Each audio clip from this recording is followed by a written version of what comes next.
கேட்குறாங்க. To be frank, நான் இப்போ சொல்ல போகிற மேனிஃபெஸ்டேஷன் டெக்னிக் தான் ரொம்ப அதிகமாகவே என் லைஃப்பில் நான் யூஸ் பண்ணேன். அண்ட் இப்போது இந்த பாயிண்ட் என் லைஃப்பில் நான் இருக்கிறேன்னா, நான் இந்த மேனிஃபெஸ்டேஷன் டெக்னிக் யூஸ் பண்ணது can be one of the main reason. So visualisation manifestation technique வந்து நிறைய பேர் சொல்லியிருப்பாங்க, ஓகேங்களா, ஆல்ரெடி சொல்லியிருப்பாங்க, நீங்கள் கேள்விப்பட்டிருக்கலாம், இல்லை இதுதான் நீங்கள் ஃபஸ்ட்டு கேள்விப்படுறதா கூட இருக்கலாம். ஆனால் அவங்க சொன்னதை நீங்கள் ட்ரை பண்ணி பார்த்துருந்தா கூட not every time it works. அது ஏன் விஷுவலைசேஷன் டெக்னிக் சக்ஸஸ்ஃபுல் ஆகிறதுக்கு இந்த ஒரு விஷயம் தான் வந்து பார்த்திங்கன்னா இவ்வளோ நாள் ஏன் ஒர்க் அவுட் ஆகலை, ஏன் law of attraction work out ஆகலைன்னு யோசிக்கிறவங்களுக்கு இந்த ஒரு விஷயம்தான் அங்கே பிரச்சனையாகவே இருக்குது. ஏன்னா அவங்க கரெக்ட் ஃப்ரேம் ஆஃப் மைண்டில், கரெக்ட் ஸ்டேட் ஆஃப் மைண்டில் அவங்க இல்லை. எல்லாரும் எப்படி இருக்கீங்க? ஸோ இன்னைக்கு ரொம்ப இம்பார்ட்டண்ட் வீடியோ. ஏன்னா நம்ம நிறைய மேனிஃபெஸ்டேஷன் டெக்னிக்ஸ் மாற்றி மாற்றி பார்த்துட்ருக்கோம். எல்லாரும் என்கிட்ட கேட்குற ஒரே கேள்வி, மேம் நீங்கள் எந்த மேனிஃபெஸ்டேஷன் டெக்னிக் யூஸ் பண்ணீங்க? நீங்கள் வந்து 333 சொல்கிறீங்க, 369 சொல்கிறீங்க, 555 சொல்கிறீங்க, நீங்கள் அதிகமாக எந்த மேனிஃபெஸ்டேஷன் டெக்னிக் யூஸ் பண்ணீங்க அப்படின்னு எல்லாரும் என்கிட்ட கேட்குறாங்க.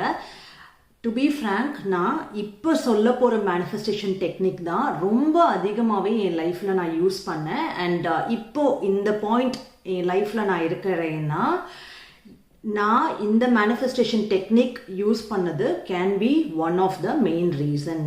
ஏன்னா அட் எவ்ரி ஸ்டெப் நமக்கு என்ன வேணுன்றத நம்ம தெளிவாக இருக்கணும், அந்த கிளாரிட்டி வரணும், ஓகேங்களா. அதுக்கு ஆப்வியஸாக கடவுள் ஹெல்ப் நமக்கு வேணும், அந்த கிளாரிட்டி ஆஃப் மைண்ட் வரதுக்கே மெடிடேஷன் ஹெல்ப் பண்ணும். அதெல்லாம் இருந்தாலும் ஃப்யூச்சருக்கு நம்ம வந்து நம்மளோட ஃப்ரீவில் இருக்குது. அதாவது 40%, 60% உங்களோட ஃபேட் இருந்தாலும் 40% you can still modify your fate. அந்த மாடிஃபிகேஷன் ப்ராசஸ்க்கு தான் நம்ம மேனிஃபெஸ்டேஷன்னு பேர் வைக்கிறோம். ஸோ இந்த மேனிஃபெஸ்டேஷன் அந்த 40% நம்ம லைஃப் நம்ம கையில் இருக்கு இல்லையா, அப்போது நம்ம என்ன வேணுன்றத நமக்கு தெளிவாக தெரிஞ்சே அதை யூனிவர்ஸ் கிட்ட கன்வே பண்ணோன்னா அதை வந்து அந்த யூனிவர்ஸ் என்ன பண்ணும், உங்களுக்கு திரும்ப கொடுக்கும். And again I am telling you, யூனிவர்ஸ்க்கு பாசிட்டிவ் நெகட்டிவ் தெரியாது. நீங்கள் நெகட்டிவ் விஷயத்தை பற்றியே யோசிச்சுட்டு இருந்தீங்கன்னா நெகட்டிவ் விஷயம் கொடுத்துட்டு போயிட்டுருக்கும். ஸோ பாசிட்டிவ் விஷயம் யோசிக்கும் போது அது பாசிட்டிவ் விஷயம் கொடுக்கும். ஸோ இன்றைக்கி நம்ம பார்க்குற இந்த manifestation technique visualisation. So visualisation manifestation technique வந்து நிறைய பேர் சொல்லியிருப்பாங்க, ஓகேங்களா, ஆல்ரெடி சொல்லியிருப்பாங்க, நீங்கள் கேள்விப்பட்டிருக்கலாம், இல்லை இதுதான் நீங்கள் ஃபஸ்ட்டு கேள்விப்படுறதா கூட இருக்கலாம். ஆனால் அவங்க சொன்னதை நீங்கள் ட்ரை பண்ணி பார்த்துருந்தா கூட not every time it works. அது ஏன் ஒர்க் ஆகலை அதையும் நம்ம இதில் பார்க்க போகிறோம். கரெக்டான எப்படி இந்த விஷுவலைசேஷன் ட்ரை பண்ணுறது அதையும் நம்ம பார்க்க போகிறோம். ஸோ விஷுவலைசேஷன்னு சொல்லும் போதே அது என்ன மாதிரியான மேனிஃபெஸ்டேஷன் டெக்னிக்னா, நீங்கள் உங்களை ஃப்யூச்சரில் என்னவா இருக்கணும்னு நினைக்கிறீங்களோ அதை வந்து நீங்கள் மென்டலி யூனிவர்ஸ்க்கு கம்யூனிகேட் பண்ணுறீங்க. ஃபார் எக்ஸாம்பிள், இப்போ நீங்கள் ஒரு காலேஜ் ஸ்டூடெண்ட்டாக இருக்கிறீங்க, காலேஜ் முடிச்சிருக்கீங்க, இன்னும் வேலை கிடைக்கல அப்படின்னா நீங்கள் ஃப்யூச்சரில் என்ன வேலையில் இருக்கணுமோ அதை நீங்கள் விஷுவலைஸ் பண்ணணும். இப்போ பார்த்தீங்கன்னா நீங்கள் வந்து ஒரு பெரிய எம்என்சியில் நீங்கள் பிளேஸ் ஆகிறீங்க, நீங்கள் வந்து அப்ராட் போகிறீங்க அப்படின்றத நீங்கள் டெய்லி என்ன பண்ணுங்க, அதை விஷுவலைஸ் பண்ணுங்க. ஸோ நீங்கள் அப்ராட் போகிறீங்க, பெரிய எம்என்சியில் ஒர்க் பண்ணுவீங்கன்னா நீங்கள் எப்படி ஃபீல் பண்ணுவீங்க, நீங்கள் அப்போ என்னெல்லாம் பண்ணுவீங்க, நீங்கள் காலையில் ஏஞ்சி ஆஃபீஸ்க்கு கிளம்பி உங்களோட சொந்த காரில் நீங்கள் போகிறீங்க, உங்கள் சொந்த காரில் போயிட்டு நீங்கள் ஆஃபீஸில் இறங்குறீங்க, அதுக்கப்புறம் உங்களோட ஆஃபீஸில் நீங்கள் இறங்கி நீங்கள் வேலை செய்யும் போது எல்லாருமே உங்கள் வேலை ரொம்ப நல்லா இருக்குன்னு சொல்கிறாங்க, உங்களை அப்ரிஷியேட் பண்ணுறாங்க, பாராட்டுறாங்க. உங்களுக்கு வந்து பார்த்தீங்கன்னா அந்த வேலையில் ஈஸியாக நீங்கள் நல்லா வேலை செய்கிறதுனால ப்ரொமோஷன்ஸ் கிடைக்குது, உங்களுக்கு சீக்கிரமாகவே அந்த முன்னேற்றம் கிடைக்குது, நீங்கள் வந்து அப்ராட் போகிறீங்க. இந்த மாதிரி எல்லாம் நீங்கள் விஷுவலைஸ் பண்ணலாம். இதை ஒரு தடவை பண்ணால் பத்தாது, நீங்கள் டெய்லி பண்ணணும். இந்த இன்ஃபர்மேஷன் வரைக்கும் வந்து பார்த்தீங்கன்னா எல்லாருமே சொல்லியிருப்பாங்க, இதுதான் விஷுவலைசேஷன் டெக்னிக் எல்லாருமே சொல்லியிருப்பாங்க. ஆனால் நீங்கள் இதில் ஒரு விஷயம் பண்ண மிஸ் பண்ணுறீங்க. அதனால தான் உங்களுக்கு இவ்வளோ நாள் விஷுவலைசேஷன் கூட ஒர்க் ஆகிருக்காது. அது என்னன்னா, உங்கள் மைண்ட் ஓட ஃப்ரீக்வன்சி நீங்கள் கரெக்டான ஃப்ரீக்வன்சியில் வச்சு இதை ட்ரை பண்ணும்போது தான் இது ஒர்க் அவுட் ஆகும். அது என்ன மேடம் கரெக்டான ஃப்ரீக்வன்சி நீங்கள் கேட்டிங்கன்னா, உங்களோட மைண்ட் ஃப்ரீக்வன்சி வந்து சப்கான்ஷியஸ் லெவல் டச் பண்ணுற ஃப்ரீக்வன்சி லெவலில் இருக்கணும், which is again alpha state. ஓகேங்களா? நம்ம நார்மலாக பேட்டா ஸ்டேட்டில் இருக்கோம். ஆல்ஃபா பேட்டா ஸ்டேட் பற்றிலாம் நான் லைக் ஏற்கனவே நிறைய சொல்லியிருக்கேன். அதுக்கு கூட நான் வேணால் தனியாக வீடியோஸ் போடுறேன் தெரியாதவங்களுக்கு எக்ஸ்பிளைன் பண்ணி. பட் இதை ஆல்ரெடி நான் சொல்லியிருக்கேன். ஓகேங்களா? ஸோ இப்போது அந்த ஸ்டேட் ஆஃப் மைண்ட் எப்படி போகிறதுனா, நீங்கள் டெய்லி மெடிடேட் பண்ணுறீங்க, இல்லை இப்போ மெடிடேஷன் கிளாஸ்லாம் நீங்கள் அட்டென்ட் பண்ணியிருக்கீங்க அப்படின்னா, நீங்கள் டெய்லி மெடிடேட் பண்ணுறீங்கன்னா நீங்கள் ரொம்ப ஈஸியாக போகலாம். உங்களுக்கு வந்து ஆட்டோமேட்டிக்காகவே ஆல்ஃபாவில் தான் மைண்ட் இருக்கும். நீங்கள் அப்போ நீங்கள் என்ன நினச்சாலுமே அது நடக்கும். ஓகேங்களா? அப்போ நான் இப்போ எஃபர்ட் எடுத்து நீங்கள் போகணும்னு சொல்கிற பாட்டையே நீங்கள் ஸ்கிப் பண்ணிவிட்டு நீங்கள் மைண்டில் எனக்கு இப்படி நடக்குது அப்படின்னு கண்ணு மூடிட்டு நினச்சாலே அது நடக்கும். எப்போ நீங்கள் இன்டென்சிவாக மெடிடேட் பண்ணிட்டு இருக்கீங்கனாலே உங்களுக்கு அது நடக்கும். ஆன் த அதர் சைடு, நான் அவ்வளோ மெடிடேஷன் பண்ணதில்லை, என் மைண்ட் வந்து பார்த்தீங்கன்னா அப்படியெல்லாம் லைக் ஆல்ஃபா ஸ்டேட்டில் இருக்க மாதிரி எனக்கு தெரியல, எனக்கு ஒரு நார்மல் ஸ்டேட்டில் தான் மைண்ட் இருக்கு, மூட்ஸ் அப்ஸ் அண்ட் டவுன்ஸ் எப்பவுமே இருக்கு, இந்த மாதிரி இருக்குன்னு சொல்கிறவங்க நான் சொல்கிறத இப்போ பண்ணிங்கன்னா உங்களோட விஷுவலைசேஷன் டெக்னிக் சக்ஸஸ்ஃபுல்லாக ஆகும். அது என்னன்னா, ஃபர்ஸ்ட் உங்கள் மைண்டை ஆல்ஃபா ஸ்டேட்டுக்கு கொண்டு வரணும் இல்லையா? அதுக்கு ஜீவ் சூப்பர் மைண்டுன்னு என்னோட மெடிடேஷன் சேனல் இருக்குது. அதில் வந்து பார்த்தீங்கன்னா நான் காட் ஃப்ரீக்வன்சி மேனிஃபெஸ்ட் எனிதிங் நான் போட்டிருப்பேன். அது வந்து வெறும் ஃப்ரீக்வன்சி தான்.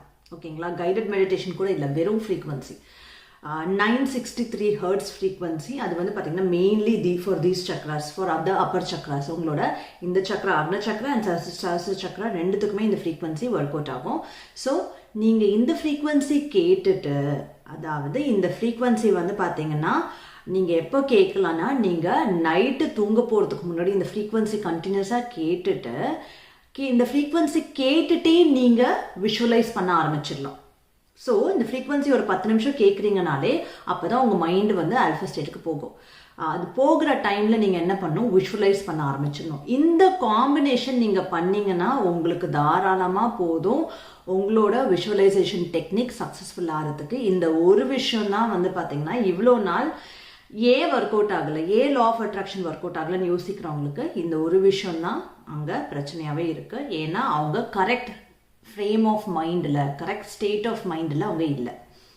சரி, இப்போ வேலை கிடைக்கிறதுக்கு சொன்னீங்க மேடம், எனக்கு வந்து ரிலேஷன்ஷிப் செட் ஆக மாட்டேங்குது, நான் கல்யாணத்துக்கு பார்த்துட்ருக்கேன், ஆனால் கல்யாணத்துக்கு கரெக்டான ஆளே செட் ஆக மாட்டுறாங்க, நான் என்ன பண்ணுறது அப்படின்னு கேட்டிங்கன்னா, நீங்கள் கல்யாணம் எப்படி நடக்கணும், ஃபஸ்ட்டு உங்களுக்கு நீங்கள் கல்யாணம் பண்ணிக்க போகிறவங்களுக்கு நீங்கள் என்னென்ன மாதிரி கேரக்டர் இருக்கணும், நேச்சர் இருக்கணும், அவங்களோட பேக்ரவுண்ட் எப்படி இருக்கணும், அவங்க எப்படி இருக்கணும்னு நினைக்கிறீங்களோ அதை முதல்ல கிளியராக கொண்டு வாங்க. எழுதுங்க, கிளியராக எழுதுங்க, இந்த மாதிரியெல்லாம் இருக்கணும் அப்படின்றது எழுதுங்க. இதெல்லாம் எழுதிட்டு அப்புறம் நீங்கள் வந்து என்ன பண்ணுங்கன்னா, உங்களுக்கு அதுக்கப்புறம் உங்களுக்கு என்ன மாதிரி எப்படி அந்த கல்யாணம் நடக்குது, நீங்கள் வந்து லவ் மேரேஜ் பண்ணணும்னு நினைக்கிறீங்களா, அரேஞ்ச் மேரேஜ் பண்ணணும்னு நினைக்கிறேன், அதை வந்து தெளிவாக நீங்கள் வந்து அகெயின் எழுதுங்க. எழுதிட்டே விஷுவலைஸ் பண்ணுங்கள்.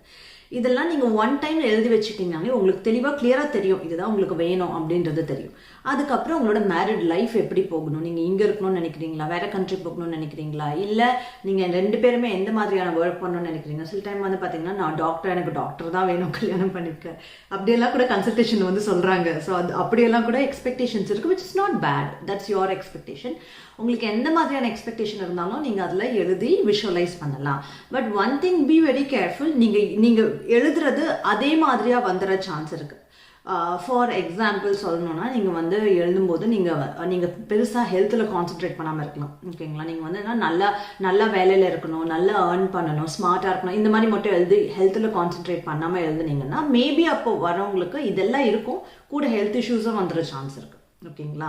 So be very clear, very specific, crystal கிளியராக எப்படி வேணுமோ அப்படி தான் எழுதணும். அதில் ஒரு மாடிஃபிகேஷனும் இருக்கக்கூடாது. அண்ட் தென் அப்போ நீங்கள் என்ன பண்ணணும், நீங்களும் இதே காட் ஃப்ரீக்வன்சி மேனிஃபெஸ்ட் எனிதிங் இதை வந்து கேட்டுட்டே நீங்கள் என்ன பண்ணலாம், விஷுவலைஸ் பண்ணலாம். ஸோ டெய்லி நைட்டு தூங்க போகிறதுக்கு முன்னாடி நீங்கள் விஷுவலைசேஷன் பண்ணோன்னா கூட இந்த ஃப்ரீக்வன்சி கேட்டுட்டே நீங்கள் விஷுவலைஸ் பண்ணும்போது உங்களோட விஷுவலைசேஷன் 99.9% வேலை செய்யும். அது என்ன 0.01% வேலை செய்யாதுன்னு சொல்கிறீங்கன்னு கேட்டிங்கன்னா வேறு ஒன்றும் இல்லைங்க. சில பேர் இருக்கா, அவங்களுக்கே பாசிட்டிவ் தாட்டை விட நெகட்டிவ் தாட் அதிகமாக இருக்கும். ஓகேங்களா? அதுதான் ஒன் ஆஃப் த ரெசிஸ்டன்ஸ் வேலை செய்யாமல் இருக்கிறதுக்கு. என்னென்ன விஷயங்கள் ரெசிஸ்டன்ஸாக இருக்கும் அப்படின்னு நம்ம நெக்ஸ்ட் வீடியோஸில் பார்க்கலாம். பட் இது அதிகபட்சம் வேலை செய்யறதுக்கான சான்சஸ் இருக்குது. நீங்கள் நெகட்டிவ் தாட்ஸை வந்து ரிமூவ் பண்ணிட்டீங்கன்னா அது இன்னும் நல்லது. அண்ட் முக்கியமான விஷயம், ஆல்ஃபா ஸ்டேட் ஆஃப் மைண்டில் இருக்கும்போது பெருசாக உங்களுக்கு வந்து பார்த்தீங்கன்னா நெகட்டிவ் தாட்ஸே வராது. நீங்கள் அட் த ப்ரெசன்ட் மொமெண்ட்டில் இருப்பீங்க. உங்களுக்கு அந்த மெடிடேஷன் தான் வேணும் அப்படின்னா you can any time join my transcendent bhakti meditation, which is a very good meditation for you to get into not just alpha state but also deeper states. ஓகேங்களா? அதெல்லாம் இன்னும் நல்லது. ஸோ ஆல்ஃபா ஸ்டேட் நான் சொன்ன மாதிரி தேட்டா ஸ்டேட்டுக்கு உங்களால் போக முடிஞ்சது அப்படின்னா you can heal yourself. ஓகேங்களா? அதெல்லாம் அந்த மெடிடேஷன் ஹெல்ப் பண்ணும். So yes, if you want you can register for that too. Okay, thank you so much.